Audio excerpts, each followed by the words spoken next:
नमस्कार मित्रों, स्वागत करते हैं एक बार फिर से हम आपके अपने यूट्यूब चैनल कवि क्लासेस में। मित्रों, जैसा कि हम लोग यानी कवि क्लासेस आपके एग्ज़ाम से लेकर के एग्ज़ाम के साथ आप लोग के साथ है। तो यहाँ पर जो फ़ी पेमेंट हो चुकी है, यानी कि बहुत सारे ऐसे कोर्सेज़ हैं जिसमें कि फ़ी पेमेंट हो चुकी है, लेकिन कुछ स्टूडेंट ऐसे भी हैं जो कि अपनी फ़ी को अपना रिफ़ंड माँग रहे हैं। रिफ़ंड क्यों माँग रहे हैं? और ऐसी क्या कारण हो चुकी है कि उनको अपना एडमिशन जो है वह कैंसल कराना पड़ रहा है या फिर रिफ़ंड माँग रहे हैं। तो इस कौन-कौन से अब ऐसे अभ्यर्थी हैं जो कि रिफंड के लिए हैं एलिजिबल, उन सभी चीज़ों के बारे में हम यहाँ बात करने वाले हैं। तो चलिए शुरू करते हैं आज के अपने सेशन को। यहाँ पे देखिए 6 ऐसे मुख्य कारण हैं जब आपको जिनके आधार पर आप लोग का रिफंड मिलता है।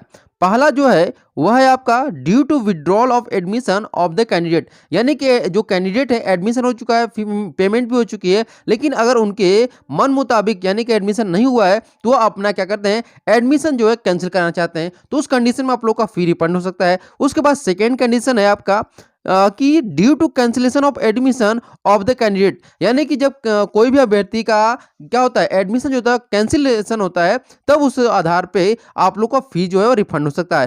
थर्ड है आपका कि due to cancellation of hostel of the candidate, यानी कि जब आप हॉस्टल का फीस पेमेंट करते हैं लेकिन आपको हॉस्टल नहीं मिल पाता है, तब उस कंडीशन में भी आप लोग का जो हॉस्टल का फीस है वह रिफंड होता है। यहाँ पे मैं यहाँ बात करने वाला हूँ फी रिफंड की, यानी जो एडमिशन फी है।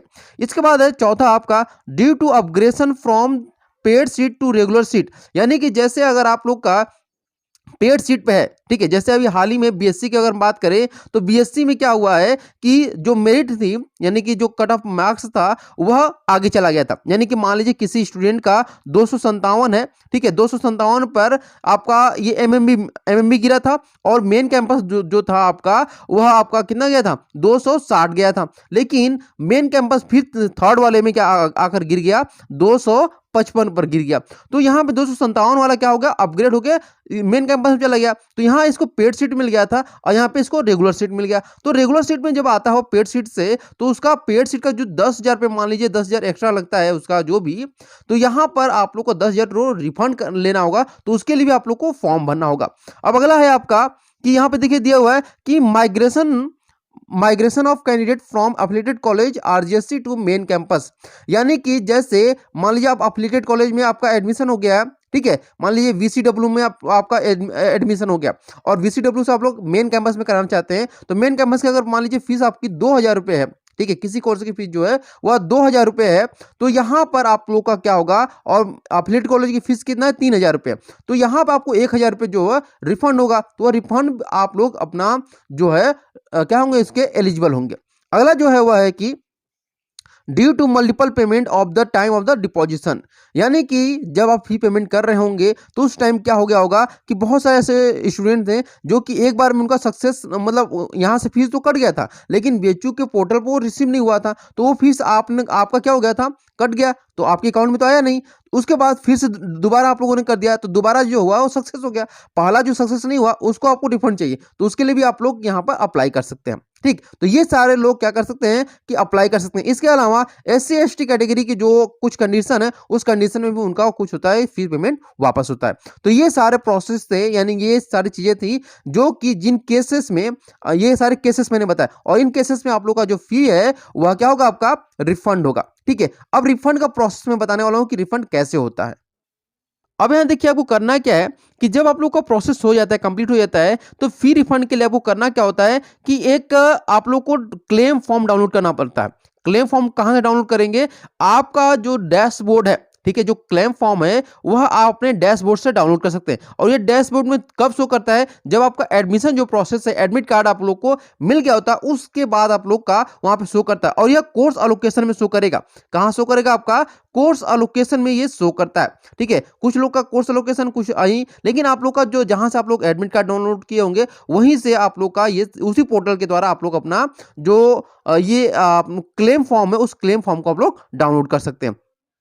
उस क्लेम फॉर्म को करना क्या होगा कि आपको अपना जो मतलब पोर्टल है वहां से आप लोग डाउनलोड कर लीजिए, और डाउनलोड करने के बाद उसको फॉर्म को फिलअप करना होगा। तो जब फॉर्म को फिलअप करेंगे तो उसको आपको कहाँ जमा करना होगा, जहां पे आप लोग का एडमिशन हुआ। जैसे मान लीजिए बीए का है, तो यहाँ पे क्या होगा, डिपार्टमेंट ऑफ आर्ट्स, ठीक है, फैकल्टी ऑफ आर्ट्स में आप लोग का क्या होगा, जमा करना होगा। उसके लिए आपको क्या करना होगा, कुछ डॉक्यूमेंट होंगे, जैसे आपका जो क्लेम फॉर्म है उसको जमा करना होगा, जो बैंक डिटेल है उसको जमा करना होगा, ठीक है। ये सारे जो हैं वो चीज़ें आप लोग को जमा करना होगा। उसके बाद जो एडमिट कार्ड आप लोग को मिला होगा एडमिशन के बाद, वह एडमिट कार्ड भी आप लोग को जमा कराना होगा। ये सारे प्रोसेस आप लोग को, आप चाहे तो, चूंकि इस समय कोरोना काल है तो इस समय सारी प्रोसेस जो है वह ऑनलाइन हो रही है, ठीक है। तो आप लोग को ऑफलाइन जाने की कोई जरूरत नहीं है। ये सारे प्रोसेस मैं बता रहा हूं ऑनलाइन के लिए। इसके बाद आप लोग को क्या करना होगा, फॉर्म को भरने के बाद आपको करना क्या है, यहां पर इसको अपने डिपार्टमेंट में जमा करना होगा। जैसे आप लोग का मेन कैंपस पे हुआ है लंका पे, तो मेन कैंपस में आप लोग को अपने डिपार्टमेंट में जाना होगा, वह फॉर्म लेकर के वहीं पे आपको जमा करना होगा और सारे प्रोसेस वो वहां पे आपके कंप्लीट होंगे। क्योंकि अब आप चाहें तो इसको अपने मेल कर सकते हैं, ठीक है, मेल कर सकते हैं। किसको मेल करना होगा, अपने एचओडी को मेल करना होगा, ठीक है। जिस डिपार्टमेंट के हैं आप, उस एचओडी को आपको मेल करना होगा, तो वहां से आप लोग का जो रिफंड है प्रोसेस है वह कंप्लीट हो जाएगा। और जैसे ही आपके जो एचओडी हैं वह क्या करते हैं, आपके फॉर्म को क्या करेंगे, वेरीफाई करेंगे। और वेरीफाई करते ही आप लोग का क्या होगा कि जो आप लोग मोड बताए होंगे कि मुझे जो पैसे हैं मेरे रिफंड है वह ऑफलाइन चाहिए या ऑनलाइन चाहिए, ठीक है। तो ऑफलाइन चाहिए तो आप लोग को एक चेक दिया जाएगा, ठीक, क्या दिया जाएगा, आप लोग को एक चेक दिया जाएगा और चेक को आप भुना सकते हैं अपने बैंक में। या ऑनलाइन जाते हैं तो आप लोग का ऑनलाइन डायरेक्ट यूपीआई के माध्यम से, या फिर आप लोग के क्या कहते हैं एनईएफटी नेफ्ट के द्वारा आप लोग का जो पैसा आप लोग के अकाउंट में पहुंच जाएगा। तो ये प्रोसेस सारे थे आप लोग के फी रिफंड के बारे में। अगर इससे संबंधित कोई भी क्वेश्चन है तो आप लोग पूछ सकते हैं। इसके अलावा आप लोग क्या करिएगा, अगर जिनको भी क्या करना है आप लोग का कैंसिल कराना है, मतलब इसी भी कैंसिल कराना है, तो आप अपने जो क्या कहते हैं उसको कॉल लेटर है, कॉल लेटर में दिए गए नंबर पे कॉल करिए और उनसे बोल दीजिए कि हमें अपना जो क्या कहते हैं एडमिशन है वह कैंसिल कराना है। क्या करना है, आपको कैंसिल कराना है। तो क्या आपको क्या करेंगे, वहां पे सारे प्रोसेस वो भी समझा देंगे। या आप चाहें तो डायरेक्ट वहां पे पहुंच सकते हैं सेंट्रल ऑफिस में भी पहुंच करके आप अपना जो फी पेमेंट है वह रिसीव कर सकते हैं।